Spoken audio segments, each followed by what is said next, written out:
2007년 5월 달에 동아일보가 영국의 BBC 방송을 인용해서 보도했던 기사가 있었습니다. 이미 여러 해 전에 여러분들에게 말씀드린 바가 있었는데요. 오늘 다시 한번 이야기해 보도록 하겠습니다. 존 브랜드릭이라고 하는 영국 남자의 이야기입니다. 2007년이 되었을 때 그분은 62세였다고 합니다. 그런데 그전 2년 전 그가 60세 되던 2005년 병원에 가서 진단을 받았는데 의사는 당신은 췌장암으로서 길게 살아야 6개월을 넘길 수 없을 것이라는 사형 선고 같은 이야기를 해주었습니다. 그는 크게 절망했습니다. 그리고는 희망이 끊어져 얼마나 힘들어했는지, 그러다가 얼마 후에 생각하기를 어차피 죽을 것이라면 하고 싶은 거 다 해보고 죽겠다 마음을 먹었습니다. 자포자기식 생각이었습니다. 그는 직장도 그만두었고 재산을 다 정리해서 마음껏 썼습니다. 하고 싶은 거 다 하고 가고 싶은 데 다 가고, 심지어는 죽은 이후에 장례 준비까지 다 해놓았다고 합니다. 그런데 여러분, 이상하게 몇 달 지났는데도 오히려 멀쩡했습니다. 그래서 그가 병원에 다시 갔을 때 의사께서 하는 말이 지난번 거는 오진이었습니다. 췌장암이 아니고 단순한 염증이었습니다. 이렇게 말할 때 그는 너무너무 기뻤다고 합니다. 그런데 기쁨도 잠깐이었습니다. 눈앞이 캄캄했습니다. 왜냐하면 그의 수중에 돈이 남아있는 게 아무것도 없었기 때문입니다. 그는 이제 얼마나 더 살게 될는지 모르겠지만은 거지처럼 살아야 될 자신의 신세를 생각하니까 너무나도 암담했습니다. 그래서 오진으로 자신의 인생을 망친 병원을 대상으로 배상을 요구하는 소송을 제기했다는 기사였습니다. 물론 저는 그 소송의 결과가 어떤지 잘 알지 못합니다. 여러분, 이 이야기를 통해서 느끼는 바가 있죠. 한 사람이 자신의 종말을 통보받았을 때 그 순간부터 그 호흡이 멎는 시간까지 그 남아있는 시간을 어떻게 사는 게 좋겠습니까? 이 영국인처럼 마음대로 그저 탕진하면서 하고 싶은 대로 무절제하게 살면 되는 것인가, 아니면 어떻게 다르게 살아야 되는 것인가? 오늘 예배를 드리는 이 순간부터 우리의 호흡이 멎는 그 순간까지 우리의 남은 시간을 어떻게 살아야 되는지, 그 문제를 오늘 말씀을 근거로 함께 나누기를 원합니다. 그동안 우리는 4차례에 걸쳐서 마가복음 13장 말씀을 묵상해 나왔습니다. 이 13장은 웅장하고 화려한 예루살렘 성전이지만 언젠가는 돌 위에 돌 하나도 덧놓이지 않을 정도로 완전히 무너질 것이라는 예수님의 경고성 말씀으로부터 시작이 됐습니다. 제자들은 충격을 받았습니다. 그리고 그 이야기가 나중에 이루어질 일이 아니라 이 세대 사람들이 살아있는 동안에 일어날 것이라는 말씀을 하셨을 때 두려움은 훨씬 더 커졌습니다. 성전의 종말은 이스라엘의 종말이며 그들 개개인의 종말을 의미하는 것이고, 예수님은 온 세상의 종말까지 말씀을 하셨습니다. 여러분, 13장에 흐르고 있는 그 분위기는 매우 어둡고 그리고 마음을 무겁게 하는 것이라고 할 수 있겠습니다. 왜냐하면 아무도 종말의 이야기를 좋아할 사람은 없을 것이기 때문입니다. 자, 그러면 이 종말의 이야기를 예수님과 제자들이 나누신 장소가 어디입니까? 그것은 감람산 위입니다. 이미 13장에서 감람산에 앉아서 그 말씀을 하셨음을 우리가 확인해 봤습니다. 이쪽이 감람산 언덕이라면 거기 지금 앉아 계시고, 이쪽에 시온 언덕 위에 예루살렘 성전이 서 있는데 그 성전을 바라보면서 종말을 이야기하신 것입니다. 그리고 그들의 얼굴이 다 어두웠을 것입니다. 그런데 여러분, 예수님을 포함한 그 13명 예수님의 공동체 멤버들 중에서 그들이 그렇게 무서워하는 종말을, 인생의 끝을 제일 먼저 맞이한 이는 누구이겠습니까? 그 13명의 예수 공동체 가운데 제일 먼저 종말을 맞은 사람이 누굽니까? 놀랍게도 종말을 계속 말씀해 오신 바로 예수님, 그분이셨습니다. 예수님이 제일 먼저 종말을 맞이하셨다고 할 수 있습니다. 그러면 그 감람산에 앉아 계시던 그 시간을 기점으로 예수님께서 세상을 떠나시기까지 그 남아있는, 예수님께 남아있는 시간이 과연 얼마나 됐을까요? 그 시간이 얼마일까요? 오늘 본문은 단 이틀뿐이었다고 말씀하고 있습니다. 이틀 후에 예수님은 종말을 맞이하셔서 세상을 떠나실 것이었습니다. 여러분 오늘 본문 1절 말씀을 가셔서 그 앞부분을 보십시오. 이틀이 지나면 유월절과 무교절이라고 되어 있죠. 여러분 예수님은 유월절 날 세상을 떠나셨다고 할 수 있습니다. 보통 이 유월절은 니산월 14일인데 요일을 근거로 우리식으로 말해보면 목요일 저녁에 해가 지기 시작하면 유월절이 시작이 되어 금요일 저녁 해질 무렵까지가 유월절입니다. 그런데 우리가 흔히 최후의 만찬이라고 부르는 예수님과 제자들의 그 만찬은 사실은 유월절 만찬이지 않습니까? 그게 목요일 저녁 다락방에서 있었습니다. 그 식사가 끝난 다음 예수님과 제자들은 그 겟세마네 동산에 가셔서 기도하시고 거기서 예수님은 체포되셔서 가야바 법정으로 빌라도 법정으로 또 가야바에게로 헤롯에게로 끌려다니지 않으셨습니까? 그리고는 사형 언도를 받으시고 이제 해가 떠오른 금요일 아침 오전 9시 골고다 언덕에서 십자가에 매달려 우리 대신 희생의 제물이 되시는데 6시간을 매달려 고통받으시던 예수님 오후 3시가 되었을 때 다 이루었다고 외치시면서 숨이 끊어져 이 세상을 떠나 그분의 종말을 맞이하신 것입니다. 그러므로 이 감람산 위에서 종말을 말씀하시던 때를 기점으로 따져보면 예수님께 남아있는 시간은 단 이틀밖에 없었다는 것을 알 수 있습니다. 제자들보다 더 먼저 예수님이 종말을 맞이하셨습니다. 물론 제자들도 차례차례 다 떠났습니다.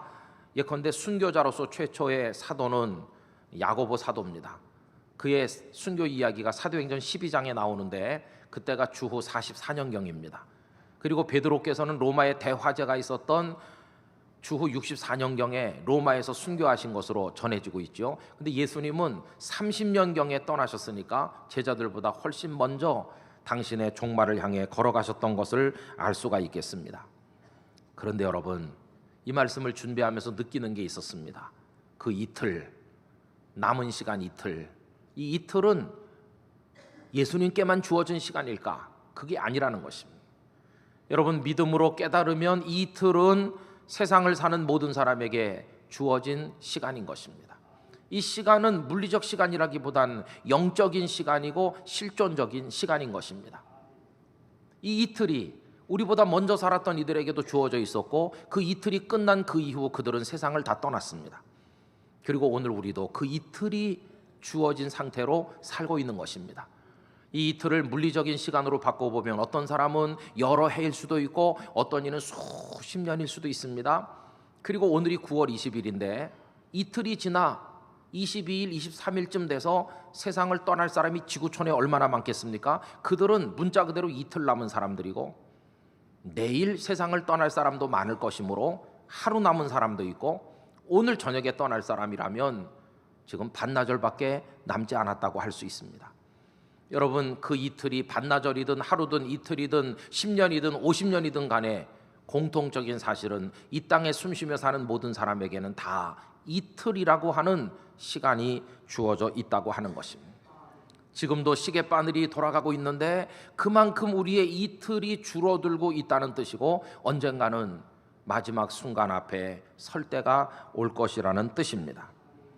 여러분 저는 예수님께서 제자들보다 그 종말을 말씀하심으로써 제자들을 마음이 무거워지도록 만드신 그분께서 먼저 종말을 맞으셨다는 사실이 참 위로가 되어 제 마음에 다가왔습니다.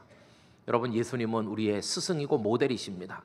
생각과 판단, 말과 행동 그 어떤 것 하나 예수님이 우리의 스승되지 않는 것은 없습니다. 어떻게 해야 될지 잘 모를 때 우리는 무조건 예수님처럼 하면 될 줄로 믿습니다. 예수님처럼 생각하고 예수님처럼 행동하는 것입니다. 종말을 어떻게 맞이해야 될지 두려워하는 사람 또한 마찬가지입니다. 예수님께서 그 이틀을 어떻게 사셨는지 배워서 살고 그 죽음의 종말을 어떻게 맞으셨는지를 배워서 우리도 종말을 그렇게 맞이하면 우리는 멋진 종말을 맞이하는 그리스도인이 될 수 있을 것입니다. 예수님께서 제자들보다 먼저 당신의 종말을 맞으신다는 것은 이렇게 말씀하는 것과 같습니다. 사랑하는 사람들아, 너희들은 종말을 두려워하는구나. 그러나 나를 잘 봐라. 내가 남은 이틀을 어떻게 사는지 잘 보고 그리고 내가 나의 마지막 순간을 향해 어떻게 당당하게 나가는지 잘 보고 너희들도 그렇게 너희의 이틀을 살고 너희의 마지막 순간을 멋지게 맞이하라. 이렇게 말씀을 하시는 것과 같다고 하는 것입니다. 여러분 그러면 예수님께서는 남은 이틀을 어떻게 사셨을까요? 그걸 보여주는 말씀이 본문 3절입니다. 3절 앞부분을 보십시오. 예수께서 베다니 나병 환자 시몬의 집에서 식사하셨다고 기록하고 있습니다. 이게 예수님께서 이틀 동안에 하신 일들 중에 하나입니다. 겨우 이틀밖에 남지 않았는데 예수님은 시몬의 초청에 응하셨습니다. 그리고 평소에도 자주 가시던 그 베다니 마을에 또 가셨습니다.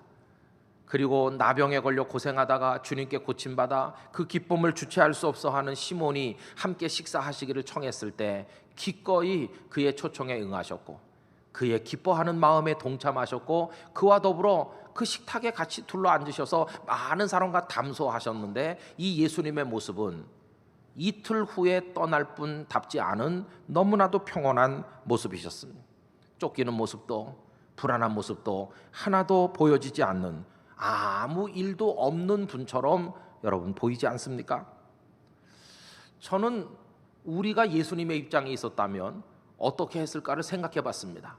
우리에게 단 이틀밖에 남지 않았는데 친구가 점심 먹자고 연락하면 우리는 어떻게 할까요? 아마 눈물로 거절할 것입니다. 이봐, 고맙기는 한데 내가 자네와 밥이나 먹을 시간이 없네. 이틀 후에 나는 떠난다니까 하면서 수화기를 내려놓을 것입니다.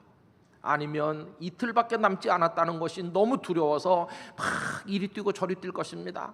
만약에 그 종말이 질병 때문이라면 용하다는 의사 선생님을 찾아 그 이틀 동안 만나서 상담을 하고 어떻게 이 병을 고칠 수 있을지 독약이라도 마시라고 그러면 마실 것입니다. 그런가 하면 돈 때문에 이틀 후에 종말을 맞이한다고 생각한다면 돈을 얻기 위해 빌리던지 지나가는 사람이라도 때려눕히고 돈을 구하려 들 것입니다. 그 불안과 초조함 속에서 우리의 마음의 평화는 이미 사라지고 없을 것입니다. 그런데 여러분, 예수님은 그 이틀 동안 평온하셨습니다. 예수님의 마음은 고요한 호수와 같았습니다. 늘 가시던 베다니에 가서 사랑하는 이들과 함께 앉으셔서 그들과 식사를 나누시는 예수님의 모습은 얼마나 특별합니까? 여러분, 예수님의 평온함은 어디서 기인하는 것일까요? 예수님께서 이틀 후에 당신이 죽으실 것을 모르기 때문에 이렇게 태어나신 것입니까? 아닙니다. 예수님은 이틀 후에 당신께서 어떻게 죽으실 것인지를 너무도 잘 알고 계셨습니다. 이미 제자들에게 여러 차례 내가 죽을 것이다 이렇게 예고하신 예수님이 아니십니까? 그럼에도 불구하고 예수님의 마음은 평안하였습니다. 오늘 산부 예배 오신 교우님들에게 예수님의 평안을 선물하고 싶습니다. 여러분, 우리도 우리에게 주어진 이틀을 살아가는 동안 불안해하지 말고 쫓기지 말고 어쩔 줄 몰라 이리저리 방황하지 말고 주님의 평안을 맛보기를 간절히 원하는 것입니다. 우리도 이틀 후에 우리의 종말이 올 줄 알고 있는데 지금 여러분들의 마음은 어떠십니까? 많은 사람들이 이거 다 알고 있잖아요. 그래서 가만히 보면 이틀 후를 사흘 후로 좀 연기할 수 없나 그렇게 노력하는 이들이 많은 것 같습니다. 그런 분들이 주로 열심히 하는 게 뭘까요? 막 운동하는 것입니다. 운동. 조깅했으면 됐는데 밤에 나와서 또 뛰고, 밤에 뛰었으면 됐는데 아침에 일어나 또 뛰고, 아침에 야채 갈아 먹었으면 됐는데 저녁에 보약 또 먹고, 그러면서 이틀 후를 사흘으로, 사흘 후를 나흘으로 어떻게 좀 해볼 수 없을까? 안간힘을 쓰고 있지 않습니까?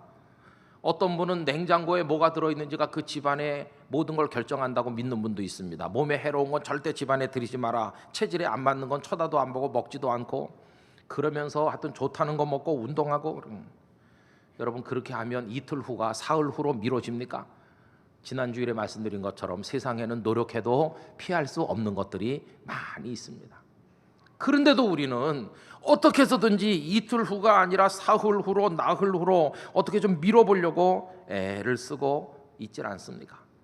그러나 이 이틀은 훌쩍 지날 것입니다. 그리고 아무리 운동 많이 하고 보약 많이 먹어도 어느 날 그 순간이 우리 앞에 올 것입니다. 오히려 피하려고 두려워할 것이 아니라 주님의 평강을 얻는 사람 되기 위하여 기도하는 게 옳을 것입니다. 주님처럼 평안하게 하소서, 주님처럼 담담하게 하시옵소서, 주님처럼 나도 살게 하여 주시옵소서. 그런 은혜가 임하시기를 진심으로 축원드립니다. 근데 오늘 이 본문을 1절부터 11절까지 읽어보면 이틀이라는 시간을 살아가는 모습은 예수님에게만 나타나는 건 아니라는 것입니다.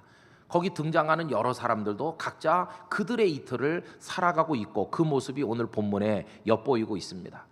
그 살아가는 모습에 따라서 둘 중 하나입니다. 첫째 유형은 대제사장들과 백성의 장로들과 서기관들이 보여주는 유형입니다. 여러분 오늘 말씀 1절을 다시 한번 보시기 바랍니다. 이틀이 지나면 유월절과 무교절이라 대제사장들과 서기관들이 예수를 흉계로 잡아 죽일 방도를 구하며, 이렇게 나오죠. 여러분 거기 대제사장들과 서기관들이 모였어요. 근데 동일한 사건을 기록하고 있는 마태복음 26장 3절을 참조하면 제사장과 서기관 외에도 백성의 장로들도 같이 있었다고 돼 있습니다. 그들이 모이고 있는 장소가 어디입니까? 가야바 대제사장의 관정, 그의 집무실에서 모임이 이루어지고 있는 것입니다. 그들이 모여서 한 것이 무엇인가? 그들의 이틀이라는 시간 동안에 그들이 몰두하고 있는 것이 뭡니까? 예수님을 어떻게 하면 죽여서 제거할까? 바로 그거였습니다. 여러분 이들이 지금 모여 있는데 우연히 길 가다가 만난 게 아닙니다. 누군가 주동자가 있어서 시간을 정하고 만남의 장소를 정하고 심부름하는 종들을 집집마다 보내서 청해가지고 그들이 지금 모여들은 것입니다. 그래서 지금 같이 의논하고 있는 걸 볼 수 있습니다. 아마도 주동자는 가야바였을 것입니다. 왜냐하면 가야바는 이미 예수 한 사람을 죽여 다른 사람이 평안하다면 기꺼이 그를 죽여야 된다고 말했던 적이 있는 사람이기 때문입니다. 요한복음 11장 49절로 50절에 보면 가야바의 이야기에 관해 다음과 같이 얘기합니다. 그 중에 한 사람, 그해 대제사장인 가야바가 그들에게 말하되 너희가 아무것도 알지 못하는도다. 이 한 사람은 예수님을 지칭하는 겁니다.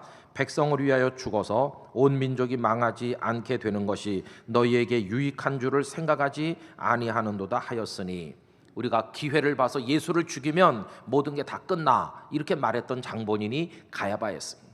여러분 그의 신분이 뭡니까? 대제사장입니다. 제사장이 하는 일이 뭔가요? 백성들이 지치고 피곤하여 하나님 앞에 나와 제물을 드리고 눈물로 기도할 때 그 백성들의 제물과 기도를 받아 하나님께 올려드리고 백성들을 위로하고 축복함으로 쓰러진 이들을 일으켜 세우고 그들이 하나님의 생명 안에 살도록 해줄 사명을 가진 사람들이 그 제사장 아닙니까?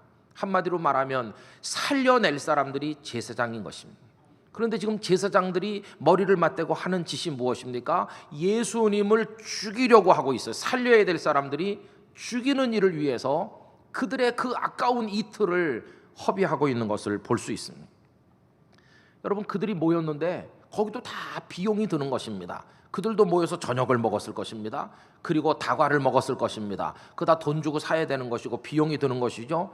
그러나 그들은 그 악한 일을 의논하는 그 시간에 사실은 돈과 비교할 수 없는 더 값진 걸 쏟아붓고 있는 걸 본인들도 깨닫지 못했습니다. 그게 바로 그들 각자에게 주어진 이틀이라는 소중한 시간이었던 것입니다. 참으로 마음 아픈 것은 이 어리석게 자신들의 이틀을 악한 일을 위해 쓰고 있는 이들 속에 그래서는 안 될 사람 하나가 참여하고 있다는 것입니다. 그는 다름 아닌 예수님의 제자 가룟 유다였습니다. 여러분 그에 관해서 10절 11절이 말씀하고 있지요. 12 중에 하나인 가룟 유다가 예수를 넘겨주려고 대제사장들에게 가매 그들이 듣고 기뻐하여 돈을 주기로 약속하니 유다가 예수를 어떻게 넘겨줄까 하고 그 기회를 찾더라. 유다는 그들과 부하내동했고 그들에게 이용당했습니다. 예수님의 제자인 유다도 자신의 이틀을 사랑하는 스승이고 주님이신 예수님을 죽이는 일에 쏟아붓고 있는 어리석은 사람이었음을 알 수가 있겠습니다. 여러분 지금 70억이 넘는 사람들이 살고 있는데 다 각자에게 이틀이라는 시간이 주어졌는데 그 이틀을 악하게 탕진하는 사람이 얼마나 많습니까? 지금 이 순간에도 부어라 마셔라 하면서 쾌락을 추구하고 거기 필요한 돈을 얻기 위해 권력을 얻기 위해서 거짓도 악도 마음껏 자행하는 사람들이 세상에 얼마나 많은지 모릅니다. 그리고 그 이틀을 통해 남을 죽이고 쓰러뜨리는 일에 몰두하는 이들이 너무도 많습니다. 여러분 이슬람 국가 IS 사람들의 그 테러며 살육을 생각해 보세요. 그 사람들도 작전 회의를 할 것입니다. 거기도 비용이 들 것입니다. 그리고 그들에게도 이틀이 주어진 그 이틀을 그 악을 자행하고 사람을 죽이는 일에 몰두하고 있지 않습니까? 그들이 수고할수록 누군가는 고통받고, 그들이 땀 흘릴수록 누군가의 핏방울이 땅을 적시고, 하나님께서 마음 아파하는 일들이 자행되고 있지를 않습니까? 그러면서 그들은 자신들의 이틀이 다 소진되는 걸 깨닫지 못한 채 죄악의 충동 속에 살아가고 있다고 하는 것입니다. 이틀이 끝나면 하나님 물으십니다. 내가 너에게 준 이틀 동안 너는 무엇을 하였느냐? 가야바 같은 사람은 대답할 것입니다. 저는 그 이틀을 예수를 죽이는 일에 사용했습니다. 유다는 스승을 배신하는 일을 위해 사용했습니다. 어떤 이들은 자기가 무가치한 일을 위해 이틀을 다 탕진했노라고 눈물 지을 것입니다. 그리고 이틀이 이렇게 빨리 지날 줄 알았더라면 내가 절대 그렇게 하지 않았을 텐데, 땅을 치고 후회해봐도 소용없는 일들이 너무나도 많이 일어나게 될 것입니다. 그런데 여러분, 오늘 이 11절의 말씀을 읽다 보면 이런 사람들과는 달리 그 이틀을 아름답게 살아가는 사람들도 보여지고 있습니다. 그 첫 번째 인물은 시몬입니다. 그는 한때 나병 환자, 다 썩어 문드러지는 천형, 저주받은 병을 앓았습니다. 그의 병이 나병임이 확인되는 그 순간 그는 마을 바깥으로 쫓겨나 그런 이들이 모인 곳에 살 수밖에 없었습니다. 아무 희망도 없습니다. 그런데 아무 희망이 없는 자들에게도 희망이 되어주시는 예수님을 그가 만났습니다. 예수님은 그를 불쌍히 여겼고 그를 깨끗하게 고쳐주셨습니다. 그가 회복되는 그 순간 그는 다시 나환자들의 촌에서 뛰쳐나와서 사랑하는 가족들을 만나게 됐고, 정든 베다니 마을의 한 멤버로 다시 돌아와서 동네 사람들과 어울려 살게 됐습니다. 그런데 어느 날 그 귀하신 예수님이 그 마을에 오신다는 소식을 들었을 때 그는 잔치를 열고 예수님을 자신의 집으로 초청했습니다. 나사로의 마음에는 주님을 향한 사랑, 시몬의 마음에는 주님을 향한 사랑, 그 은혜, 그 감사, 그 감격, 어떻게 하면 잘 대접할 수 있을까? 그거밖에 없었어. 그의 마음은 기쁨과 감사로 막 흘러넘쳤습니다. 이 시몬의 인생 한복판에 주 예수님이 계셨습니다. 그는 복 있는 사람이었습니다. 그는 그의 이틀을 사랑하는 일을 위해, 감사하는 일을 위해, 기뻐하며 대접하는 일을 위해 사용하고 있었으니 그는 이틀을 잘 살고 있는 사람이었습니다. 그리고 또 한 명, 한 여인 마리아가 등장합니다. 오늘 본문은 그저 한 여자, 그 여자 이렇게 언급했지만 다른 본문을 보면 그녀가 나사로의 여동생 마리아임을 분명히 밝히고 있습니다. 그녀가 한 일은 무엇입니까? 여러분 3절 말씀을 다 같이 읽어보도록 하실까요? 예수께서 베다니 나병 환자 시몬의 집에서 식사하실 때에 한 여자가 매우 값진 향유 곧 순전한 나드 한 옥합을 가지고 와서 그 옥합을 깨뜨려 예수의 머리에 부으니. 아멘. 그녀의 마음에도 감사가 충만했습니다. 우리 오라비 나사로가 죽어서 무덤에 묻혔고 나흘이나 지나 썩은 냄새가 나는데 주님께서 오셔서 문을 열게 하시고 죽은 오라비를 살려주시지 않았는가? 무엇으로 다 감사할 수 있을까? 이 향유가 아무리 값비싼 것이라 할지라도 하나도 아깝지 않다. 주님 감사합니다. 은혜를 받고 은혜에 감격하고 사랑하고 또 사랑해서 감사하고 또 감사하면서 주님께 향유를 다 부었는데 이게 그녀가 이틀을 살아가는 방식이었습니다. 여러분 유대인들은 사람이 죽으면 향품을 발라서 장례를 하는데 그녀는 자기도 모르는 사이에 이틀 후면 세상을 떠나실 예수님의 장례를 미리 준비하는 일을 했던 것입니다. 그래서 본문 8절이 이렇게 되어 있죠. 예수님 말씀하시기를 그는 마리아는 힘을 다하여 내 몸에 향유를 부어 내 장례를 미리 준비하였느니라 이렇게 말씀하셨습니다. 이틀을 사는 방식이 왜 이렇게 다른지, 어떤 사람은 그 이틀 동안 음모를 꾸미고 생명을 죽이고 악을 행하고 방탕하고 타락하게 그렇게 살고 있는데 어떤 이들은 그 이틀 동안 기뻐하고 찬송하고 감사하고 대접하고 섬기며 사랑하며 살고 있으니 이틀을 사는 방식이 왜 이렇게 다른가? 어떤 이들의 이틀에는 사탄으로부터 흘러나오는 어둠의 그림자가 쫙 깔린 반면에 어떤 이들의 이틀은 주 예수님으로부터 비추어지는 은총과 평강의 빛이 쫙 비춰지고 있으니 그 이틀이 어쩌면 이렇게 다를 수가 있습니까? 여러분 그 이틀을 어떻게 사느냐에 따라서 그 인생의 성패도 갈라지고 평가도 달라지는 것입니다. 예수님의 제자 유다의 평가는 뭡니까? 그는 배신자입니다. 모든 배신자들의 원형처럼 남게 됐습니다. 예수님을 믿든지 안 믿든지 많은 사람들이 배신의 역사를 이야기할 때 제일 먼저 떠올리는 이름 가룟 유다, 저주받은 이름처럼 남게 됐습니다. 그리고 여러분, 치명적인 거, 아까 제가 앞에서 예수님의 13명 공동체 중에 종말을 제일 먼저 맞이하니가 예수님이시라고 그랬는데요, 사실은 아닙니다. 곰곰이 따져보면 예수님보다도 이틀이 더 짧게 끝난 사람이 유다입니다. 여러분, 마태복음 27장 3절 4절을 보면 이렇습니다. 그때 예수를 판 유다가 그의 정죄됨을 보고 예수님께서 사형 언도를 받으시는 걸 보고 스스로 뉘우쳐 그 은 30을 대제사장들과 장로들에게 도로 갖다 주며 이르되 내가 무죄한 피를 팔고 죄를 범하였도다 하니 그들이 이르되 그것이 우리에게 무슨 상관이냐, 네가 당하라 하거늘 유다가 은을 성소에 던져놓고 물러가서 스스로 목매어 죽으니라. 죽었다고 그랬습니다. 자살했어요. 사도행전 1장 18절은 그의 종말을 더 참혹하게 기록하고 있는데요, 배가 터져서 창자가 흘러나와서 죽었다, 그렇게 기록하고 있어요. 여러분, 그의 종말은 너무나 참혹했습니다. 그리고 사랑하는 주님을 죽이는 일에 가담했는데 사실은 그 자신의 이틀이 예수님의 이틀보다 더 짧을 걸 몰랐어요. 주님이 사형언도 받으시는 거 보고, 주님이 십자가에 매달려 오후 3시에 돌아가시는 거 보지도 못한 채 그는 달려내려가서 목을 매 자살하고 말았습니다. 그는 차라리 세상에 태어나지 않는 게 더 좋았겠다고 예수님 탄식하셨습니다. 여러분, 마가복음 14장 21절 최후의 만찬 석상에서 주님 하신 말씀입니다. 인자는 자기에 대하여 기록된 대로 가거니와 인자를 파는 그 사람에게는 화가 있으리로다. 그 사람은 차라리 나지 아니하였더라면 자기에게 좋을 뻔하였느니라 하시니라. 슬픈 이틀이었고 가슴 아픈 평가요 종말인 것입니다. 여러분, 반면에 그 이틀 동안 기뻐하고 감사하며 사랑하며 대접하며 섬기며 주님을 높여 살던 이 마리아에 대한 평가는 어떨까요? 여러분, 오늘 본문 9절을 다 같이 읽어보실까요? 내가 진실로 너희에게 이르노니 온 천하에 어디서든지 복음이 전파되는 곳에는 이 여자가 행한 일도 말하여 그를 기억하리라 하시니라. 할렐루야. 복음이 전해지는 전 세계 구석구석에서 이 여인 마리아가 행한 아름다운 사랑의 섬김도 증거되고 그의 이름이 빛이 날 것이라고 예수님 말씀하신 것입니다.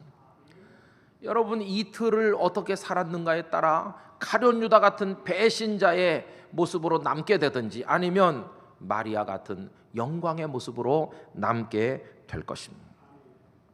앞에서도 말씀드린 것처럼 저에게도 여러분에게도 이틀이 주어졌습니다. 이 이틀은 이 순간부터 우리의 호흡이 멎는 그 순간까지의 시간을 의미하는 말인 것입니다. 그 이틀을 여러분 어떻게 사시겠습니까? 마리아가 되시겠습니까? 아니면 가룟 유다처럼 되시겠습니까? 여러분들에게 말씀드립니다. 이 주어진 우리의 이틀을 절대로 악용하지 말아야 되겠습니다. 하나님을 대적하거나 악을 행하거나 다른 사람을 아프게 하면서 살아서는 안 될 것입니다. 우리 이틀 동안 주님을 사랑합시다. 은혜를 사모합시다. 그 은혜에 기뻐하며 삽시다. 감사하고 또 찬송하고 또 감사하고 또 사랑하며 사십시다. 그리고 그 길에서 옷깃이 스치는 우리 주변 사람들을 대접하고 섬기고 사랑하시기를 바랍니다. 여러분, 우리가 다 같은 날 세상에 와서 같이 이틀을 살고 같은 순간에 가는 건 아닙니다. 어떤 이는 그 이틀이 우리보다 먼저 와서 이틀 끝이 먼저 와서 먼저 가는 이가 있고, 어떤 이는 늦게 와서 우리 뒤에 남는 분도 있습니다. 그렇지만 우리가 이 땅을 순례자로서 천국을 향해 같이 가는 동안에 동행이 되었는데 어려운 사정 들어주고 섬겨주고 사랑해주고 예수님의 복음을 나누어 주면서 살다 보면 우리 각자의 이틀이 다 끝나 맨 마지막 천국문이 열려 거기 주님 앞에서 만날 때 우리 모두가 기쁨으로 만나게 될 줄로 믿습니다. 우리에게 주어진 이틀을 그렇게 살아가는 땅끝 가족들이 되시기를 바랍니다. 그리고 여러분, 어떻게 이 이틀 동안 불안해하지 않고 쫓기지도 않고 도망가지도 않고 평온하게 살 수 있을까요? 그것은 예수님처럼 그 이틀이 끝나고 그 종말이 오고 그 다음에 있을 영광을 우리도 깨달으면 그렇게 될 수 있습니다. 예수님께서 아셨던 것은 당신이 죽으실 것이라는 사실만이 아닙니다. 주님은 그 이후에 있을 위대한 생명의 부활, 영광, 하나님의 보좌의 자리에 앉으실 걸 아셨기 때문에 그 종말의 순간이 이틀 후로 다가왔지만 하나도 두려워하지 않고 초조하지도 않고 평온하셨던 것입니다. 여러분, 그 영광은 우리에게도 주어질 것입니다. 우리도 영원한 생명의 부활로 나올 것입니다. 우리도 영생을 얻을 것입니다. 그리고 우리도 하늘 보좌에 앉게 될 것입니다. 그렇다면 이틀 이거 불안하게 살지 말고 담담하게 예수님처럼 우리의 베다니 마을을 거닐며 살기를 원합니다. 우리의 베다니는 가정이요, 일터요, 땅끝 교회요, 우리가 사는 일상의 모든 환경이 우리의 베다니 마을인 것입니다. 오늘도 그저 아무 일도 없는 사람처럼 출근도 하고 학교도 가고 가족들과 더불어 오손도손 살면서 사랑하는 이들과 밥도 먹고 차도 마시고 복음을 이야기하고 고백하고 기뻐하고 찬송하면서 이렇게 살다 보면 이틀이 쑥 다 지나갈 것이고 우리는 그때 찬송하며 승리할 것이고 그 이후에 영광의 보좌 앞에서 다 같이 만나게 될 것입니다. 이틀이 지나고 나면 6월절인데 이틀이 지나고 나면 우리는 천국에 승리할 것입니다. 여러분들의 이틀을 살아가는 동안 주 성령께서 동행하시고 큰 은혜 주시기를 바라고 여러분들의 얼굴에 밝고 평온한 미소가 끊어지지 않기를 주 예수님의 이름으로 축원합니다. 기도하겠습니다. 하나님 아버지, 주님은 이틀 후에 다가온 당신의 죽음을 두려워하지 않으시고 어떻게 이틀을 살며 어떻게 종말을 맞이하는지 우리에게 모범이 되어 주셨습니다. 그러나 그 이틀 동안을 악하게 사는 사람들이 있었는가 하면 어떤 이들은 아름답게 살아 인생의 평가가 나뉘었는데 오 주님, 우리는 어떻게 살아야 되겠습니까? 그렇게 살 수 있는 용기와 믿음, 평온함을 허락하여 주시옵소서. 다 같이 뜨겁게 한 목소리로 기도합니다. 거룩하신 하나님 아버지, 감사와 찬송과 영광을 올려드립니다. 오늘 이 시간 하나님의 집에 모여서 고귀한 주의 말씀을 나눌 수 있도록 은혜를 내려주심을 감사드립니다. 아버지 하나님, 이 땅의 모든 사람에게는 이틀이라는 실존적이며 영적인 시간이 주어져 있는데 그 이틀을 어떻게 살아 우리의 인생이 어떤 평가를 받게 될 것인지요. 하나님 아버지, 원합니다. 가룟유다처럼 대제사장처럼 백성의 장로들처럼 사는 것이 아니라 착하게 아름답게 믿음으로 은혜를 사모하고 받으며 기뻐하고 감사하며 사랑하며 섬기며 찬송하며 영광 돌리며 살아갈 수 있게 하여 주시옵소서. 그래서 우리의 이틀이 끝난 이후에 영원한 생명의 보좌 앞에 우리 모두가 서게 하여 주시옵소서. 아멘. 모두에게 주어진 이틀, 악한 자들처럼 살지 말고 은혜를 받고 주님 사랑하고 기뻐하고 감사하고 찬송하고 섬기고 대접하고 복음을 전하며 살아 우리도 마리아처럼 인생의 승리자로서 평가받고 이틀 그 이후에 영원한 생명의 나라에서 주님 앞에 면류관 쓰는 땅끝 가족들이 다 되게 하여 주시옵소서. 예수님의 이름으로 기도드리옵나이다. 아멘.